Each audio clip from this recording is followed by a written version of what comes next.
Dans ce centre d'hébergement affilié à l'Union nationale des femmes, où les femmes victimes de violences sont mises à l'abri, cette femme, d'une cinquantaine d'années, que nous appellerons Zainab, nous a reçus et avec beaucoup d'amertume, nous a raconté son histoire après avoir souffert pendant des années d'une série de violences domestiques, matérielles et morales au sein de sa famille.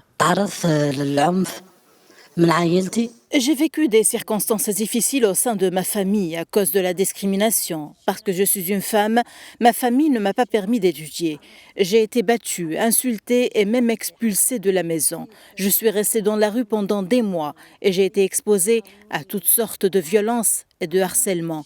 Quand je me souviens de ce qui m'est arrivé, je ressens tellement de douleur.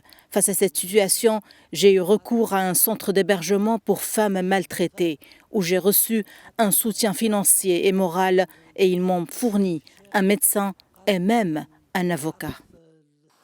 Les données statistiques provenant des enquêtes menées à ce jour attestent de la persistance de la violence à l'égard des femmes, un phénomène qui exerce un poids significatif sur la société malgré les avancées légales réalisées.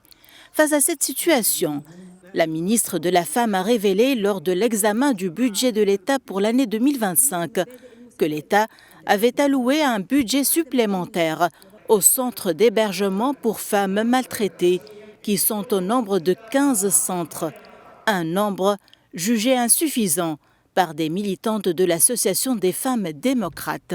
Le nombre est insuffisant, car il y a un taux très élevé des violences à l'égard des femmes.